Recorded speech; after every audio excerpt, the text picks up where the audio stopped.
I've just been slowly, recovering from the perfectionism. And then sometimes it still shows up. And now I can see it. I can feel it in my body. I can disassociate from it. I can see it as my lower self showing up. And then I just start to go excavate again. Like, what little part of me is still craving and trying to prove, explain, or justify my worth. And then I just, wake up the next day and try it again. Ladies and gentlemen, welcome back to the Eternal Optimist Podcast. I'm your host, Matt Drinkon, and today we have another special guest, my new friend who is just full of energy and insight already. And she's in a hotel in Austin, get ready to fly back home. So we get her for the next 40 minutes. So buckle up, my friends. I am very, very pleased and proud to share with you this new relationship that I have just made with the co-founder of GoBundance Women. Co-founder of GoBundance Women, Kelly Resendez. Kelly, welcome to the show. How are you today? Thank you, Matt. I am so excited to be here with you and all your listeners today. Yes, it's a real pleasure. Let me ask you this. Why are you so excited today? Anything really looking forward to? Yeah, I would just tell you that I'm excited about life. I feel like for the last several months, probably like 6 months, I've just been in an amazing flow or frequency of opportunity. And I think when you've been in personal growth and development as long as I have been, when you hit that, vein, I would say, of just opportunity, it just feels pretty magical. So every day for me, I get to, do the things that I love to do. And I've been here with our executive team at Good Leap, where that's my main role within the world is helping people with sustainability and whatnot in the home improvement world. And just coming off of a few days of meeting with amazing people and having some of the best and brightest CEOs that have existed, from, one of the co-founders of Airbnb to Salesforce to others, just sharing some wisdom. So I'm just like, I am just ready for this conversation, Matt. It might be what they said, but I'm still ready for the conversation. Woo! Okay. Well, I'm fired up to hear it. And I'm going to ask you about Good Leap and ask you a little bit more about GoBundance Women here in a minute. Yeah. But before we get to that, can you give us some context for our audience and take a minute or as long as you like? Who is Kelly Resendez? Yeah, I would tell you, number one, first and foremost, I am a very ambitious world changer. I haven't always been that way. I definitely am I'm a recovering overachiever, people pleasing perfectionist is what I really was previously. And now I live for impact and I love just making a bigger difference in the world. I do that by being a mom. I've got two amazing kiddos, Paige and Cole, that are now young adults, which is really fun to be in that place. And I also, I'm an executive at Good Leap and have been with the owners for close to 14 years now, helping us scale this company into a multi-billion-dollar company, which has been quite the adventure. And then also just an advocate for, what I would say is female leadership and bringing more feminine energy into the world. And that's what, kind of drives me. It's who I am. It's every day. I want to help people actualize their potential. I want to help them push through, self-sabotage and really just kind of take their lives to the next level. And so for myself, when I really look at who am I am somebody that is radically committed to just being the best version of myself every day. And without shame, like I look at yesterday and it's like, man, I did have some opportunities yesterday to have done things maybe a little bit differently, but I look at it without shame and just from an opportunistic standpoint. What does that mean to you? You look at it without shame. Can you go a little bit deeper? What does that actually mean to you? I think, great question, Matt. What I would tell you is that a lot of times when people reflect, the downside of reflection of like, hey, I want to be the best version of myself is that we shame ourselves for the version of ourselves that we showed up as yesterday or a week ago or a year ago. So many people live with regret They live with guilt. They live with some of these lower level emotions that can really affect us from being able to actualize, the vision that we want for our future. And so, I had some opportunities this week where I noticed myself probably being a little lower energy, which is you're probably like, really? Like that would be hard to imagine right now. But I came off of a Yeah. holiday, had a lot of travel. I'm an ambivert, which means that, I love being around people, but I also need a lot of time alone. And I didn't have a lot of time alone recently. And so my energy levels were a little off, and I noticed myself getting triggered from things that I thought were no longer triggering for me. And so as I reflected back on it, you have this opportunity. It's like, wow, like what's wrong with me is one way to look at it, right? Like what's wrong with me? Another way to look at it is like, man, where's the opportunity? Maybe I could have been a little thoughtful about, the way that I did my schedule, or just, just give myself grace of like, I'm not perfect. I'm going to show up every day with the best of intentions. And some days it's reflected in my actions, and other days, I can definitely do a little bit better, the next day. But I think too many people live with shame. And shame is that, feeling of heaviness of like, I did something wrong. Like I am not worthy. I am not enough. I am too much. Whatever that varying degree is that we bring into this world. And I just think living a shame-free life is just represents so much freedom. Wow. I am in complete agreement with you. I think that audience listening out there, we just heard some amazing wisdom, and I'd invite you to go back and look at this. A lot of people, when they reflect back, they reflect with shame.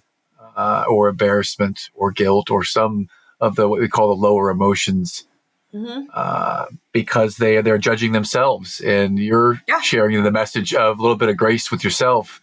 I love it. Can you go back in time and take us on a little bit of a trip here, Kelly, and talk a little bit about your relationship with being a people-pleasing perfectionist? Because there are parts of that my tagline in my business is I coach recovering perfectionists and highly functioning workaholics. So I've certainly I'm with you when it comes to the overachiever place. So can you talk about your relationship with yourself and being a people-pleasing perfectionist?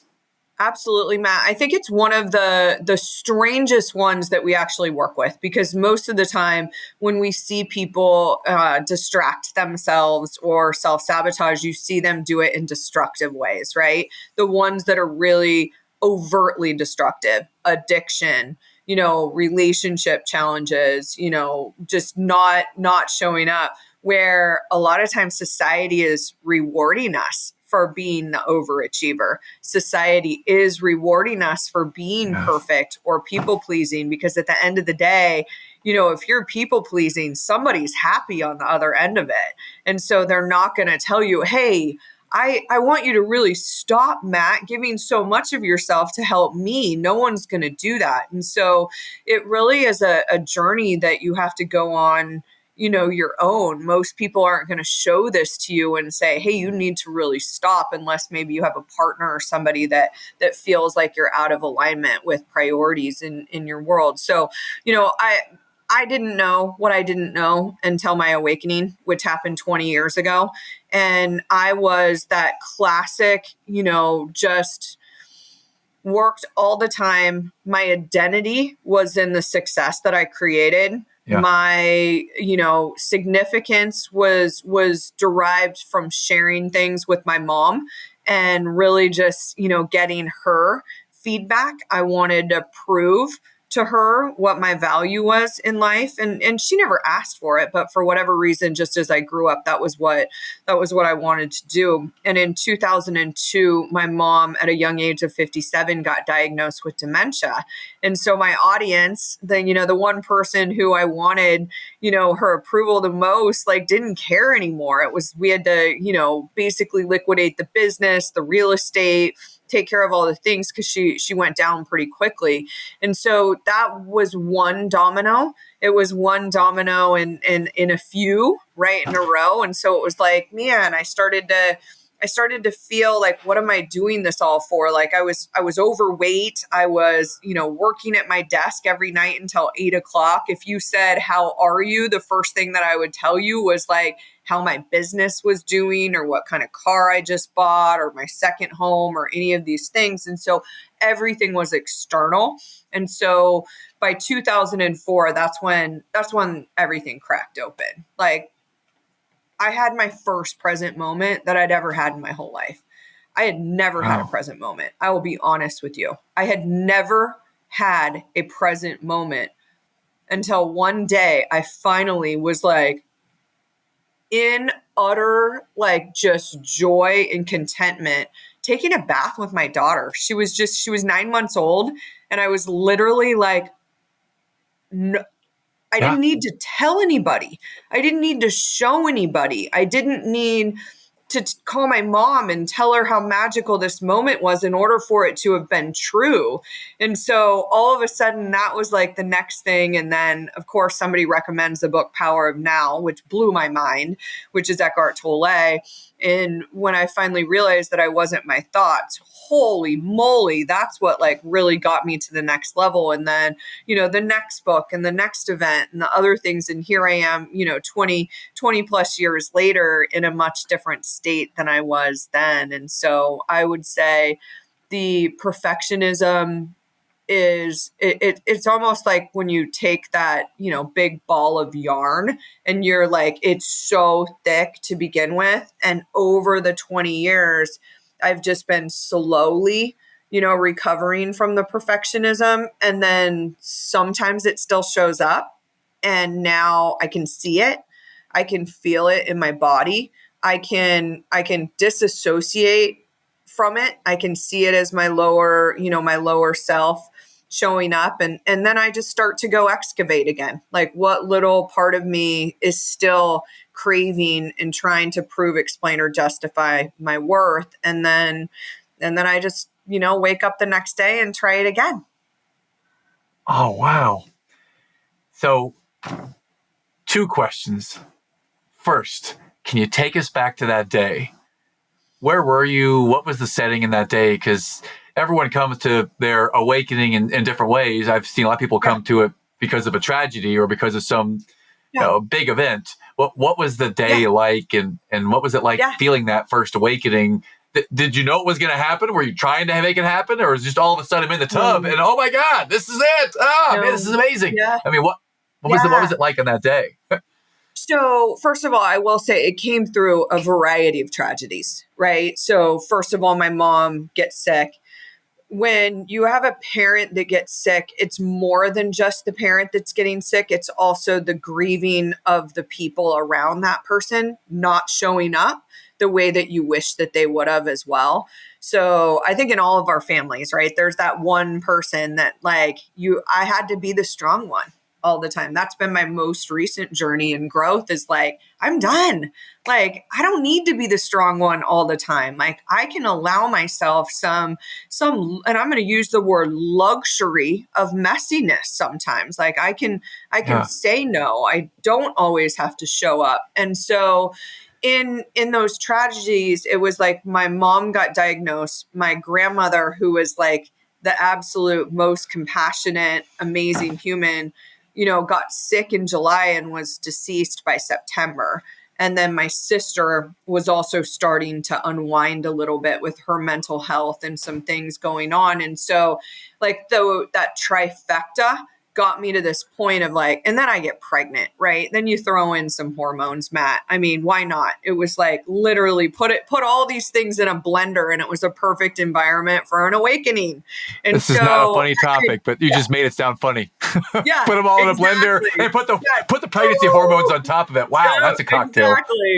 Exactly. And so what I had noticed at this point after I had my daughter, I hadn't lost the weight. So you're miserable in your body, right? When you're pregnant, you're like, I'm pregnant. You don't worry about it. It's like you get this sliver of time as a woman. So I'll be honest with you. For women, a lot of times pregnancy is a vacation from worrying about what your body looks like for a minute. And then all of a sudden you have the baby and then you're back to the old, like, oh my gosh, like what's going on with my body? And so there was just so many different things that were happening at that point. And so I didn't expect it that day. I just happened to be, I'm in Loomis, California, Northern California. It's just a Saturday. Had spent time with my daughter. And of course, probably thinking about work because I took like maybe 2.5 days off when I had her. I was in the mortgage industry. I was a top 1% loan officer. I had my daughter in March of 2003. And if there's anyone in real estate and mortgage on this call, they're going to be like, that was the largest month and year of our career up until, the last, there were a few in the last several years where things were better. But at that time, it was just the highest amount. And so, it was tough to disconnect from work. It was feed the baby, change the baby, work, repeat. That was it. Maybe shower every few days, that kind of thing. And so I didn't expect it, but just sitting in the bathtub, singing her a song and watching how present she was, how joyful she was, how free she was, and that's really when I was like, that's our journey. Our journey is back to that. Like most of us think our journey is like growing up. And it's like, no, we've done plenty of growing up. It's growing back to that childlike wonder for, singing Rub-a-Dub-Dub or watching Bubbles or listening to, music and just feeling it in your body. And that's really where everything changed for me. And if I, Matt, if I told you all of the synchronicities at that point that unfolded, the minute that I did hit my awakening, when, we've all heard that Buddhist phrase of when the student is ready, the teacher appears. Yeah. Well, I got like teachers. Like I had like Scott Harris, who, is one of Tony Robbins' favorite on-stage speakers, show up and spend 3 days with me in a house in my second home in Bodega Bay. It was raining. And so I wanted my physical health to get better. And this is December 2003, early, 04 when I first started this. And he like completely changed my entire worldview of the food industry and of sugar and alcohol and all of these things. And my physical health has never been the same since. Like those are the kind of things, the magic, the minute that you ask, the minute that you awaken to what's possible, like you really will attract in what you need to be able to get to the next level. Wow. Okay. Well, man, there's so many places we could go. I'm going to go back to some of the things you said. You talked about perfectionism, and you could now you're able to feel it in your body, able to disassociate or disconnect from it. And before this awakening, you were in the game, like you were totally in that perfectionist mindset. So I'm going to make a statement, and I'm curious, agree, disagree, or further thought. The statement is the antidote to perfectionism is presence. So how do you feel about that? Beautiful. Yeah? Brilliant. Spot on. And most people don't have a present moment, Matt. Like, let's be honest. Like you see people today. I heard something the other day where a CEO I was listening to said somebody very, very influential in the world whispered in his ear recently, like the robots, the artificial intelligence has already taken over. And that thought, when you're like, man, it was tough to be present 20 years ago before I had the technology, luring me in, the scrolling, the reels, the other things. And so when you really look at, what I see for anyone listening as a competitive advantage today, if you're disciplined about your phone and technology, you will create massive success in your life. Like it is a tool, but it is also all consuming for your brain, which is a highly addictive old technology that needs to be upgraded. I'm going to agree with everything you said. I'm agreeing with everything you've said the entire show. Man, I feel like, just like, it's really easy to be with you. You And too. your story really connects because you're someone who's achieved a whole lot, but at what expense? I mean, you were in a tough place. You had hard things going on. You were super successful, but then you had hard stuff in your life going on, and then you got Oh, pregnant, that was and all then easy, Matt. That was all easy in comparison to what ended up coming down the pipe later on. So oh well, I then think let it me was go just back to like one of our original transitioning. questions I failed to ask. Okay. What since then has been something that's been incredibly challenging? Like, what are the hardest things you've had to deal with and endure and overcome since? Yeah. Kelly, Permission to be highly vulnerable. please.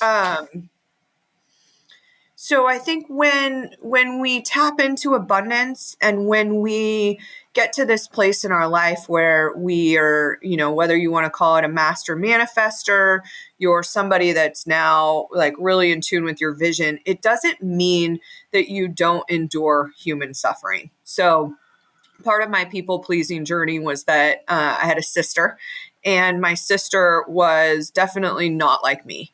She struggled. She struggled in a very toxic relationship from the time that I was only 13 years old. And so part of my codependency, my people pleasing, my perfectionism was bred through my sister's challenges. So I didn't want to be, more on my parents, that kind of thing. And so this relationship took her through a long journey, and she ended up having 3 children with him.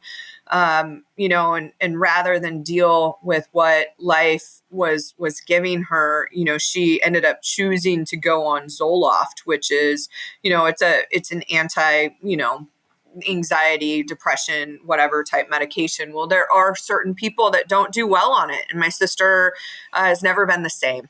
And so over 7 years ago, after, leaving this relationship, and I had to support her. I mean, so we're talking about years of a lot of volatility, taking her and her kids in, a lot of just different things. My sister ended up in psychosis and attempted to murder her own daughter. And I share this.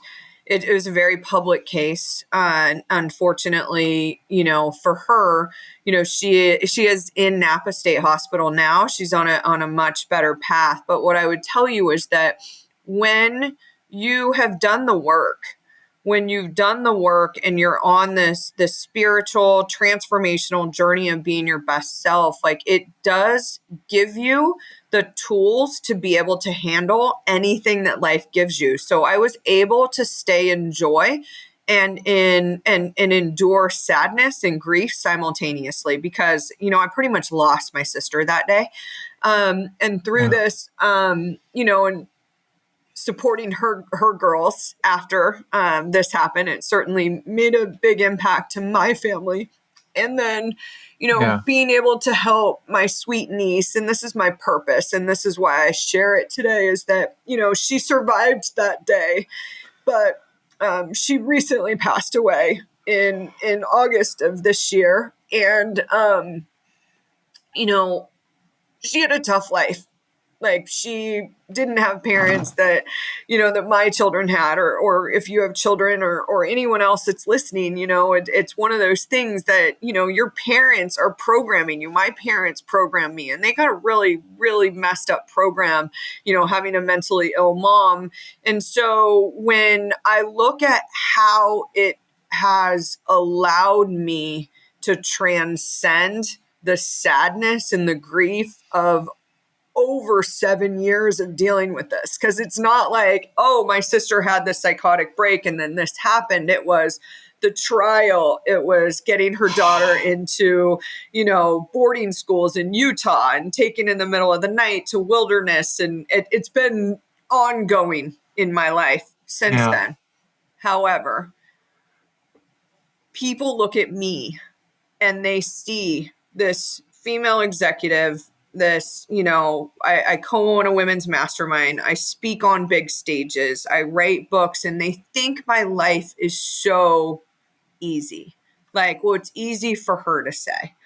They don't know the things that go on behind the scenes, right? They don't know that, I struggle.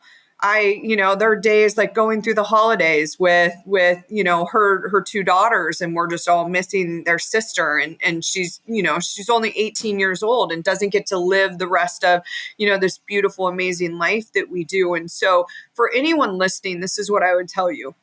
You have to make a decision to not be a victim, period. I will not be my sister's victim. I will not be the victim of her toxic relationship that had such an impact on me. I will not be a victim of, big pharma in the way that our Western medicine doctors are so irresponsible on, use of medication instead of deeper healing.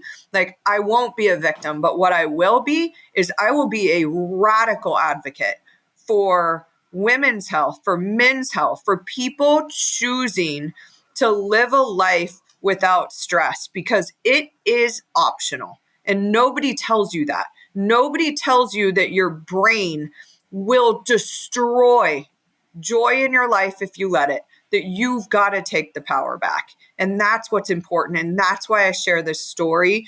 That's why it's so important for me, because my sister was college educated. If like she came from the same family I did. I was affirmed every day of my life, told that I could do whatever it is that I wanted to do. But because she allowed herself to get into a relationship that did not, reinforce that, our worth is in jeopardy. So that is a long answer for you, but it's important for me to share, because I just think so many people that are out there look at our lives and they think, oh, it's easy for you to say, Kelly, or it's easy for you to say, Matt, and they don't know the stories behind the scenes. Thank you. I think that I heard Jim Valvano say it in that famous speech back in the 90s before he passed away, that what makes a great day, a day where you can laugh and cry in the same day, and you've gifted me the chance to cry with you today. Yes. So thank you for that. Such a passionate story. I know it hurts, but it's also every time I cry, which I couldn't talk about this as a man. I could not talk about this 10 years ago. But now, after being in some of the circles that we're in, it's like I'm totally comfortable being transparent. And just thank you. That was just a great story, and thank you for being honest and transparent and vulnerable to it. Yeah, absolutely. And I think, for my sister now, and it's taken her a long time to get there, is that she has asked me to start sharing it more, because, over 25% of women are on antipsychiatric medication, and 25% of women are not mentally ill. They're not scanning brains. They're not really finding out like what's going on. And for many of us, and I know, Matt, you didn't want to start talking about hormones today, but I'm going to go there for a minute, because you probably have a lot of listeners that don't realize, both male and female, that, man, if our hormones are out of balance, your whole life is out of balance. And so nobody's going to do the work with you unless you demand it. So go get yourself a functional medicine doctor, like advocate for your own health, and really find out, like, man, if I don't feel fantastic all of the time, like we're intended to, like, I need to take responsibility for that. There's not a pill. There's just not a pill out there that's going to do it. It is, food is medicine. Sleep is medicine. Who we surround ourselves with is medicine. How we speak to ourselves is medicine. Like, no more of this, go take a pill and try to make it all better. Whew. And I love it. And I could not agree more with everything you've said. So this is really, really cool to hear this. And again, thank you for sharing it. So I would go back to something you said earlier. When you were giving the introduction of who is Kelly, you shared something to the effect of you're a big advocate for female leadership, and you really want to help people get to that next level. Can you talk a little bit about what warms your heart, fills your bucket now, like your passion and your drive now? Like, where are you aiming that now? Absolutely. So first of all, being a co-founder of GoBundance Women, I'll tell you, like, people are like, what's it for? And I'm like, oh my gosh, it's like the most selfish thing ever. Like, I was really lonely in my life. there's 3 founders at Goodleap who I love and adore and would hang out with all the time. But, you just can't do that as a female leader. Like, I'm not going to get tapped to go on the boat or go on the ski trip. That would just be weird, telling your wife, like, oh yeah, I've got, this gal coming with us too. Like, it just doesn't work that way. And I don't think that men understand that. And we crave connection as well. And so GoBundance Women is a community of ambitious women. We do life together. I needed people, instead of saying, what, you're doing what, like you're doing more, to say, how can I help you? Who can I connect you with? What's next? Like, what's possible? Man, maybe you're thinking too small. And that's really what GoBundance Women is about. So that's one big thing that I do in my world, is support the women there. And then the second thing is, I am a huge advocate for abundance and world positivity. And so what does that really mean? Number one, abundance is all things, whether it's love, money, time, all of the things. I've got a new book that's going to be coming out in 2025. Super excited about that. Also working with John Maxwell on financial wisdom within his community as well. I'm one of the mentors within that program. If you've never checked out John's stuff, absolutely adore him. And then, the last thing I would say on world positivity is that I believe this is not a Me Too movement for gender equality. I love the phrase gender equality. It's an important one. However, what I believe is more important is the synergy, the collaboration between men and women, between masculine energy and feminine energy, to restore the balance that's needed in this world. And so world positivity for me says it's good for the people and it's good for the planet. And when we really get in check on those two things, like, the world's going to be a much better place. And so I do that through, speaking all over the world. And the things that I really try to support women on are not, how do we change the way that men are hiring or looking at, the boardroom or whatnot. We say at GoBundance Women, like, don't climb the ladder, like, be the ladder. Like, just, have your own. Let's build your business. Let's raise capital for your expansion. Let's really just start by focusing on what I call 3 core areas that are important. Number one, women report much higher instances of stress in the workplace. So we need to bring that down. Stress is devastating to your physical and emotional well-being. The second thing is imposter syndrome. We report higher instances of imposter syndrome, which means if I'm not feeling worthy, I'm not gonna go for the promotion, ask for the raise, that kind of thing. And then the third thing is around guilt with work-life balance. And so when I really just look at, I'm going to focus on these three core areas, I think we're going to get there. I don't think that we don't need to talk about gender equality. We need to talk about just restoring feminine energy in the workplace and giving women the permission to be authentic, because I get to show up in my feminine. Like, what I do within our organization, we have, close to 1,500 employees today. And it's like, there's the nurturing part of me. There's the part of me that wants to develop and cultivate and create a lot of connections. That doesn't mean that we don't innovate and do a lot, but I get to focus on a lot more of the being aspects in the workplace. Okay. So for those of us out there who are very intrigued by this conversation, but are unclear on what does it mean by feminine energy, can you just give us a little bit? What does that mean to you, feminine energy, masculine energy?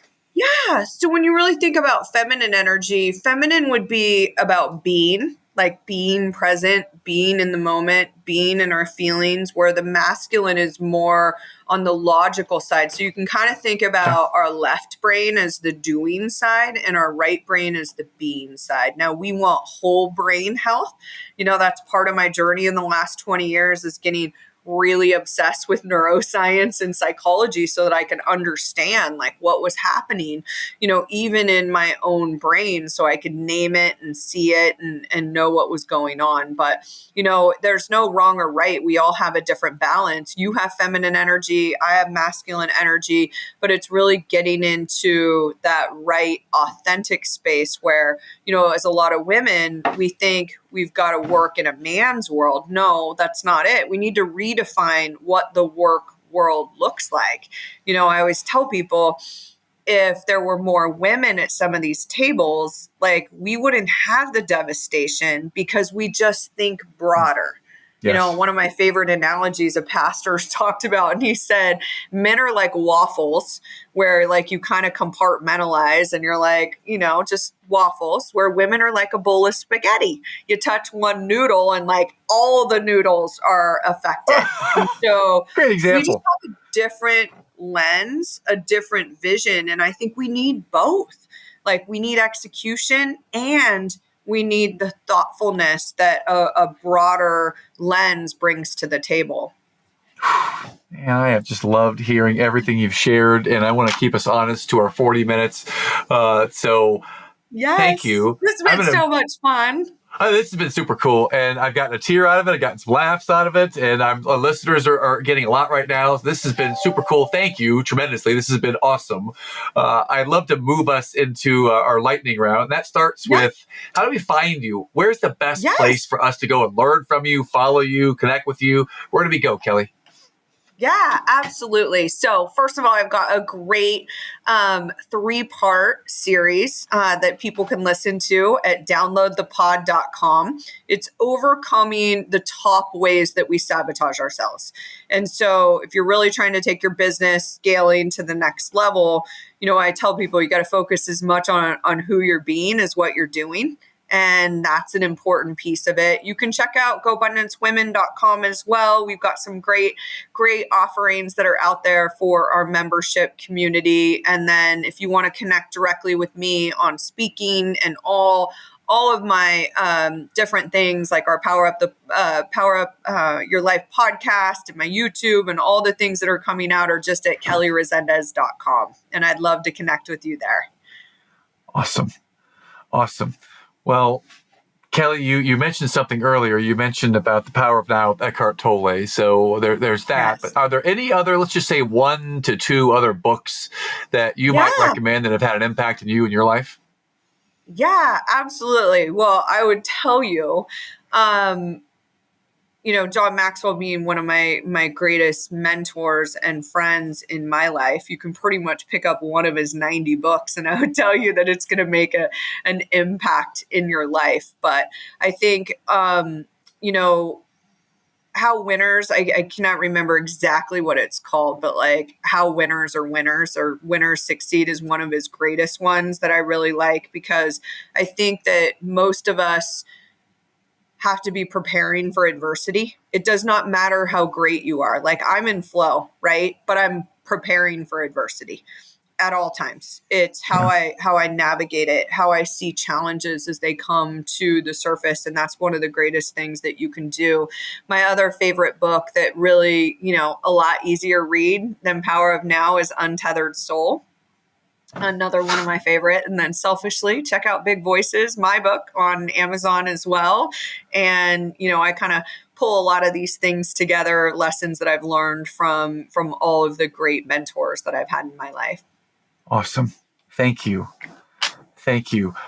So that's books. How about music? Is there a genre, artist? Is there a band? Is there something about music? Just anything you can point us toward that you love? Is there anyone other than Journey, Matt, and Fleetwood Mac? I mean, seriously. Like I am an 80s, rocker at heart. If I could get a can of Aquanet, I would, but we're not going to go back there. Aquanet. If you're smiling in the car right now, listening to this, Aquanet, baby. Yeah, that was 7th grade for me. That was the first one. Yeah. I'm going to tell you, I am really envious of my daughter who's 21. Like I look at her hair, it was perfectly straight. She's being robbed of all the humorous jokes that I get to go through now that I'm, in the middle of my life, and they look back at my pictures and literally my hair would be off the screen right now. Oh, you had the big big thing. Bangs. Oh, big Yeah. bangs, Matt. Yep. You probably had a perm, didn't you? No. I had the perm. Okay. No, I went with the Brian Austin Green or his blonde friend partner in Beverly Hills 90210. I went with Brandon Jason Priestley hair from 90210. Yeah, that was me back in the day. Love it. Thank you. 80s rocker. Boom. Okay. Last question, and you have the last word. This is the Eternal Optimist podcast. What does Eternal Optimist mean to you, Kelly? Eternal optimist to me just means no matter what you face, like we can't avoid human suffering. It's just not something that we can do. But when you approach every situation with the lens of what can I learn? How can I grow? Is this really meant for me to get to the next level? And that's the reason why I'm going through it. I believe that you set yourself free from the prison of victimhood that most people put themselves into. And so I just think it's just the way in which you approach life is just you're eternally optimistic that everything is always working out okay for you.